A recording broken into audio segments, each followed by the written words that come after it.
Hello, and welcome to this episode of Optimization Talks.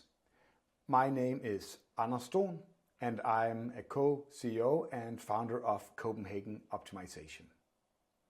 Today, I will talk about airport security, and I will talk about why you should listen to Ike and not to Mike.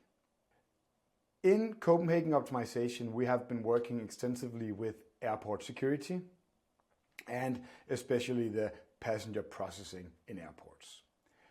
We see that airports are getting more and more complex, and the processing of passengers and security is getting more complex and costly.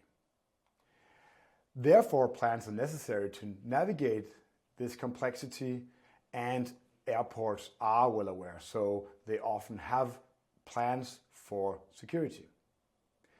The issue often is that few airports actually stick to those plans.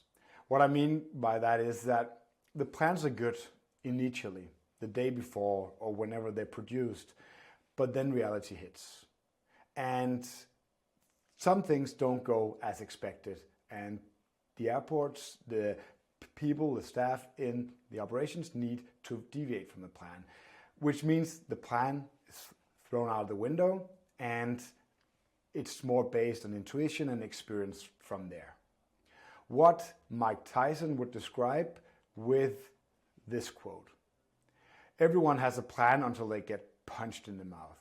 And I believe that's how many airports feel. They do have a really good plan, they do have some good forecasts, then they go out there and they get punched in the face and need to then deal with reality the best they can. What we are suggesting is that airports employ a proactive and agile approach, and this is key to an improved performance. Airports need to be proactive in the sense that having a plan, obviously, also incorporating everything into that plan that you have knowledge of. So that means taking any newest information you have and incorporating that in the plan. Then you need to be agile. So whatever happens on the day, you need to update your plan with. You need to accept that it didn't necessarily go as you were expecting, but that's fine, and you update your plan accordingly.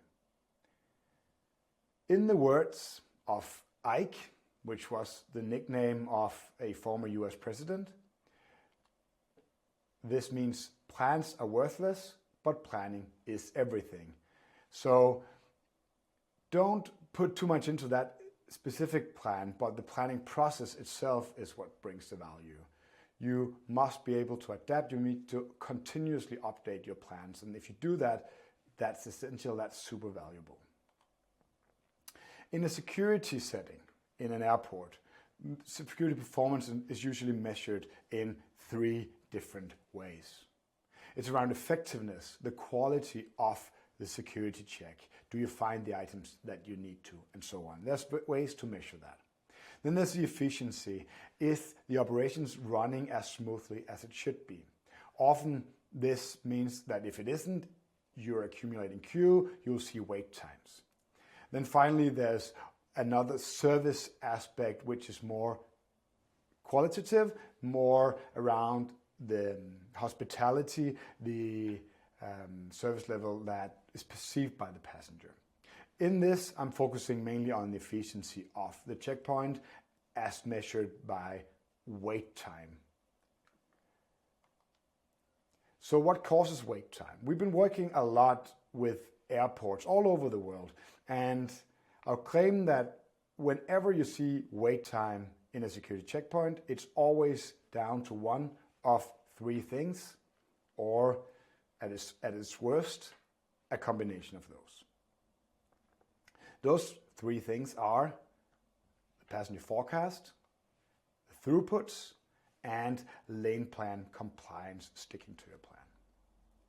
It's always one of these or a combination that leads to that wait time. So let me dig into a little bit more detail on each of those. The passenger forecast is usually measured by the total number of passengers. This is a busy day. Did we expect it to be busy? If it is busier than we expected, this of course could create queues.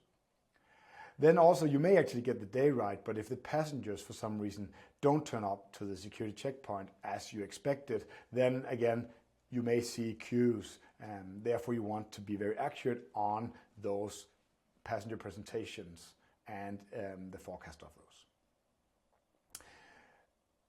If you get that right, then next comes the throughputs. I'm not here today to tell you what your throughput should be, and it varies a lot from one airport to the other.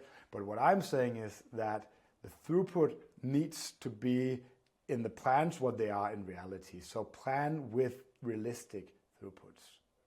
The throughputs are divided into two. So usually, and in most checkpoints, the X-rays, or in the future the CT scanners, are the bottlenecks. So the throughputs of those lanes need to be where you expect them to be. Then you need to convert your passenger forecast into images or trays, and that's where these image per passenger rates come into play. And you need to understand those, and you need to be able to forecast those. And they are predictable. They usually vary with seasonality. They vary during the course of the week. They vary during the course of the day, but follow certain patterns, and you need to get those right. Then finally, if you get those two right, it's actually quite simple. You need to follow your plan from there. So if you don't, then again, you may see wait times. And there's of course a number of reasons why that could happen. You may have staffing issues on the day. You may not be able to run your brakes as you were expecting to, as you're planning to. You may even have infrastructural issues with equipment breaking down or not even sufficient lanes in the first place. So all in all these three things can cause wait time. But if you're on top of it, you should be able to just follow your plan, and you will see your wait times at the level that you are planning with. Therefore, what we're suggesting is that you trust your plans. If you're able to trust your plans, then you can operate to those plans.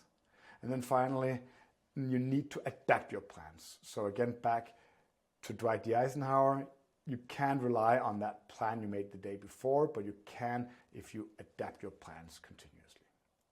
So my suggestion for your next step from here is that you take a trip in a time machine. If you don't have a time machine, then second best option is to mentally travel back to a situation with significant queuing. Think about in that situation, what would you have done differently? If you could actually go back a little bit further in time, would you have done something differently the day before, the week before, even a year before in the budgeting process perhaps, or 5 minutes before? And with that, also thinking about, could you have had that knowledge ahead of time? So maybe you actually did know that you were short on staffing. Maybe you did know that your throughputs weren't actually living up to what you're planning with. And therefore you could have anticipated this situation. You may have been able to do something differently. And therefore also you can do this in the future. What can you do differently in the future? That could be taking certain things into account so that you can actually plan differently, so that you create a better foundation for the operations on the day. But even if you couldn't have called in extra staff, if you didn't have any extra overtime to get in, or if you couldn't adjust your brakes more than you already did, then at least just conveying that message of this is a day, this is a morning where we'll see 20 minutes queue is for the staff at that checkpoint mentally very important information so that they can prepare for that situation. If you agree to listen to Ike and not to Mike, or if you would just like to talk more on this subject, please feel free to reach out. And we're here to assist, we're here to discuss.